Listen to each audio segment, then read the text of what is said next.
برطانوی وزیر اعظم care Starmer نے کہا کہ برطانیہ کا کہنا ہے کہ ایران کے خلاف حملوں کی حمایت نہ کرنے کے فیصلے پر قائم ہے۔ ٹرمپ نے ابتدائی حملوں میں شامل نہ ہونے کے فیصلے سے اختلاف کیا اور واضح کیا کہ فیصلہ برطانیہ کے قومی مفاد نے کیا اور اب بھی اس پر قائم ہے۔ خطے میں ہماری دفاعی کارروائیاں جاری رہیں گی۔ Mr. Speaker, the United Kingdom was not involved in the initial strikes on Iran by the US and Israel. That decision was deliberate. We believe that the best way forward for the region and for the world is a negotiated settlement.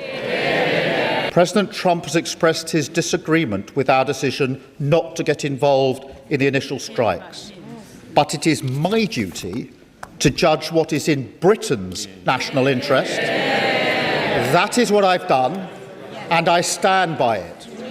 To be clear, the use of British bases is limited to the agreed defensive purposes. We are not joining the US and Israeli offensive strike.